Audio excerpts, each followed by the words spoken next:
بسم الله dhismahan qodistiisu ay socoto iga dambeeya waa qibla sawtaa oo ku yaala xaafadda Sowsi shirkadda qibla homes iyo shaqliibaan ayaa hawshan wada shaqliibaan dhismihiigu soo bilowmay inkastoo aan wali loo shubin haddana waa la qoday bal warbixin dadka nagu xiran ama wax idinka iibsaday say ula socdaan ما شاء الله سيدا وجديد بقى ما أنت قبل صوتها وإيش صوتها شقدي ذو قديتان كي عودنا وحنا كحي مرة دارت إسكافيشن الدور لما ذو كحي وكونستركشن كي شقدي عم بلعب أنا يشوف كين لبلاو سو قولي قبل صوتها شقدي سي قبلهم سوا ودا ما شاء الله قبل صوتها وحكي على صوت سيسا هو روش جابه السبتال كان عنك أو صوت سينا وايد كل جيها مقعد حكوا دورتين magaca waxaa ku dooran horta qibla company waa magaciisi soodna waa soodsi taawana waa buildingki soo marka maadaama neero soodta hospital uu noo dhow yahay xaafadda soodsi ku yaal shopping center ku ka dambeeyo magac dadka soo jiida karo oo hadii la dhaho gurigan magaciis qibla soodta waxay noqonaysaa magac fudud oo la hilmaami karin ama qofka u fudud haddana magac qurux leh oo xaafadii inuu ka tirsan yahay cadeenay sidaas marka waxaan ugu dooranaa qibla صوتها إنه أبيحنا جوري. وايه شيخ لبنان وهذا وضعنا نحتاجنا جوري هور مريسة. قفك جوري عن إبسدي. وإذا لا جوجل صوتي وندك تكيا خانو. وضعت المانت هذا إسبتال كيا كابيكا كوهايو. شوبين سنتر كيا كودجن. هذيل هبل جوري عن محو هيستا وديجانا. هرت جوري عن وضعنا هذا عن تاجرنا جوري هرتيسه. وضع على جمبرود. وضع أصلا وحلا على شبيرة. wadadana waxa la oo shopping center kooreysana mooho soo marka guriga wada ka marto inta wada horadana wada kala ka marto horana wada ka marto marka waa hada mogta waa second road waa wadada first waata oo shabera road tan marka jumbo road waa wadadii oo second waa soo qofka marka buuq iyo kheele iyo mooto iyo jam ma arkay laamigin waa u dhow yahay soo marka haduu rabo inuu aado isbitaalki qibla sootaaba waa u dhow yahay haduu rabo shopping center haduu rabo inuu aado u dhow yahay iskuula inta ugu yaalo isbitaal kale inta ugu yaalo waa meel center oo qofka haduu doono gurigan degan oo xataa taxi isu u baahan isbitaal haduu rabo mool haduu rabo dukaamaha haduu rabo supermarket haduu rabo wax kasta waxa waay jag waayahay buuqna ma leh muxuu dhismaha marka yeelanaya oo ama adeegii loo baahnaa oo dadkii dagaaya ay gurigeeda ka gatay ay helayaan ilaa dadku xaasas waa ilmay wataan maxaa tasiilaad u leeyahay maxaa ganacsiga ku xiran gurigan horta wuxuu leeyahay facility fiican waxaan u sameeynay gymki playgroundki sitting area madaraso wuxuu leeyahay supermarket wuxuu leeyahay waxyaalo badan oo ugu talagalnay oo qof guri haduu lagu qaadan karo taasoo fududeynayso in marka guriga in uu noqdo guri la qaadan karo because guriga haduu facility lahayn ama aan lahayn ii sheegay meel looga shaqeeyo adeeg waxa waa gurigaas guri wuxuu noqonayaa aan qiimo lahayn laakiin guriga haduu qiimo leeyahay oo facility leeyahay saas marka darteed guriga marka waxaan u sameeynaa facility badan facility-gaas aan ugu talagalnay qofka guriga naga gato inuu guriga uu noqdo guri oo gymki uu ka helayo swimming pool uu ka helayo oo ka helayo maal supermarket uu ka helayo wax kasta oo madrasa ka helayo so all in one way guri loogu talagalay sida hotel apartment amal qofka inuu guri markuu gato haduu invest ka rabo iyo haduu ka rabo deegaanba labadaba ku raaxaysana waayahay inta badan xaafadan guriga gaagaaban dadku yaqaaneen oo deegaan ama house-na ah hadda waxa aad ugu soo badanaya guriga dhaadheer oo laga yaabo guri kasta booska maanta aad marto barnaamij kala dheer ayaa kor saaran dhinacaas aad moodaa in loo guuraa guriga dhaadheer ku tartamayaan dadka laftirkooda deegaankii sidee u danaynayaan gurigaas baahi inta leeyahay loo qabay horta waxa waayada hadda brevet issue oo iska sii dhamaan oo guriga gaagaabnay waa dhismeen noqday oo wadankii moogta adduunyada way socotaa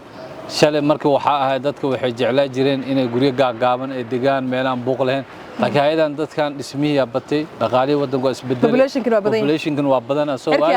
dadkii way yaraa hadda laakiin magaalada dadku ma filna magaaladan kaliya waxa laga yaabaa 15 milyan inay joogaan dad soo marka maalin kasta caasimadu waa lagu soo badana population ku badana guriina marka sidii maadaama magaalada ay fideen baahida siyaada dadku waxay noqotay soo madaxweynaha sheegay dadka guriga dhaadheer dhisa ku filnaado saas ardaydu guriga dhan la wada dhisa ismaysa kor laga sameeyay hadana dadku waa meel la dagaalayo dad afalaad ku soo waca kiirma banaaya guriga gorma la dhameeyna waxa arkaysa population guri inay u baahan yihiin mo inay helaan guriyo unity iyo saas camal waayahay muddo intee la egu marka dhismihiisa qaadana muddadu qaadanayo gurigan waa sida caadi guriyaha inta badan construction waa 2 sano 24 bilood soo January haduu bilaa December 2027 inuu diyaar noqonayaan rajeynayna ilaahay idankiis ilaahay hadduu noo fududeeyo soo marka waa muddo gooban oo maadaama mashaariicdan guryo aad u dhaadheernahayn guri 15 dabaq oo ku jiro underground iyo maaragtay basement marka waa dareemaysaa guri aad u sii dheer moo waa guri mashruuc hata 18 bilood inuu ku dhamaadaa laga yaabo 15 dabaq dhirkiisa dhirka dhan macal hoos meeqa guriga ka soo baxaysa adiga ilaa waxaan ka soo baxayso 40 dhowr unit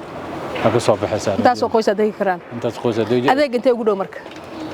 adeeg meel kasta hadda marba soo sii hada shopping center-ka degantaa shopping center-ka inta ku yahay isbitaalka inta ku yahay supermarket-yada inta kale iskuuladii wax ka saahaysato adeeg qofka xataa taxi uma baahan iska dhaf matatu inuu bas raaco meesha tagtaba hal tilaabo meel ka shaata halta inta kale guriga naftiisa supermarket yara u sameeynayna oo means supermarket waxyaalo badan oo facility leh barka qofka banaanka uma baahan gurigiisa soo degan wax ka sahla waayahay ilaa intee hadda gurigan ka iibsamay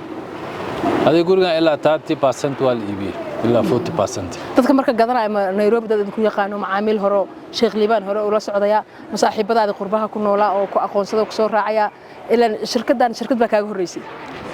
horta inta badan hadda dadka macaamiisheeda horta waxay u badan yihiin dadkii hore adiga boqolkiiba 10 laakiin dadka cusub badan maadaama xayisiin noo socoto oo qof kasta ay arkayaan marka ugu yaraan boqolkiiba 30 waa custom cusub dadka horena waxa la dhigi karaa boqolkiiba 10 waayahay dadka ugu horeeya ee guryahan qaatay ma jira fursado ay helayaan oo ay kaga nasiib badan yihiin kuwa dambe gadaal ka yimaado ha because hadda moogta offer aan ku jirnaa soo xilliga offerka lagu jiro qofka hadda guriga qaato sano cusubna waa lagu jira qofkaas ugu yaraan 30% ilaa 40% ay normal price oo helaya discount because beeci waxa laga yaabaa guri 140 130 la gadaayo inuu ku helo ka yar in guri boqolkiiba 140 ama 150 la gadaayo normal price-kiisa ayaa waxa laga yaabaa inuu ku helo 80 ama 90 xilliga offerka hadduu ka faa'iideysto lacag fiican oo haraysa lacag fiican ama guri 90 la gadaayo inuu ku helo 50 ama 40 soo guriba waqtiba laano company kaste oo wax dhisaya xilliga offerka uu sameeyo waa xilliga bilowga guriga mashruuca markuu bilow yahay bas offer la sameeyo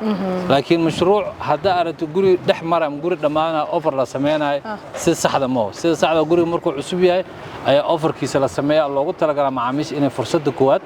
ay ka faa'iideystaan mar hadduu offerkaas dhamaado beeca normal isku bedelay fursadaas qofkina waa u baahan yahay guriga iska lahaa qofkaasna waa u baahan yahay dhaqaalihi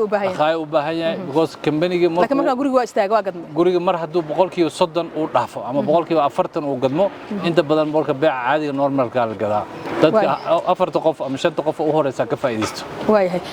marka la dhaho South Soomaali badan degan maxay xaafadan uga dhigan tahay Soomaalida xaafadan Soomaalida waa xaafada oo يعني Soomaali inta badan isliye degan yihiin isii marka ganacsiga ku badan deegaanka ku yeer soo xaafada kaliya hadda soo xigto oo Soomaalida u badan tahay laakiin ganacsigooda ay yar yahay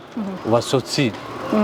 because culimadii masaajidadii iskuuladii madaaristii sida iskuulada diiniga oo kale iyo macadiyada diiniga aad ugu badan yihiin population Soomaalidu way ku badan yihiin soo marka waxaan dhigi kartaa South qofku waxay u matalaysaa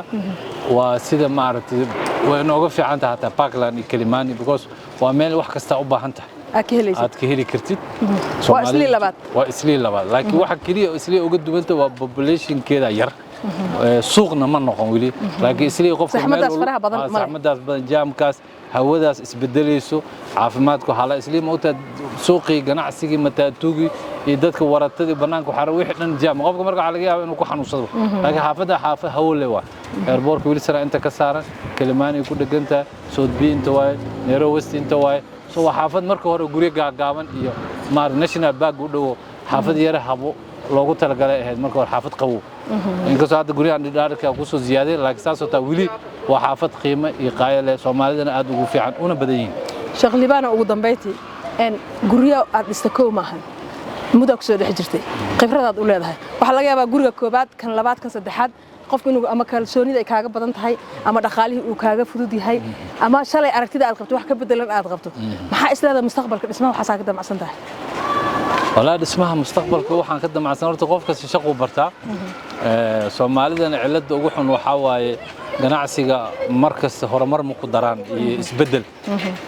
waxyaalaha ay ku daraan waxa waaye koobigooda iska badan hal business isku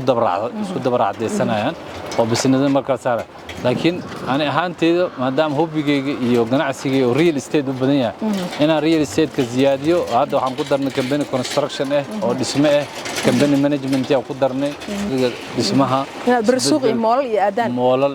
suuq waxyaalo badan guryaha housing-ka dhulalka soo inaan waasicino hadda shirkadda inta badan hadda waa ku jirnaa dhulal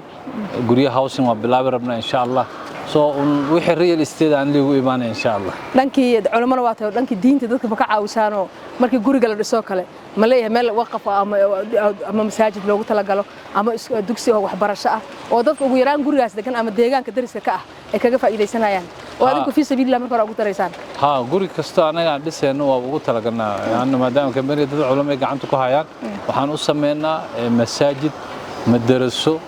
oo ugu talagalna waqaf كمبني إنه كبر كوو تذكر مسلمين تنا كفاية لأنه قف مسلم كان ما يشوف الدنيا واحد كوو وكيف كيره وحوا أنت وكنت كلا وكل عبادة السنة يعنق أنت جيسا حاجة واحد كبرنا يعني. بعد ما سنت هاي الشيخ ليبان علي أو أن ما تكور السنة إنه يجوري قبلة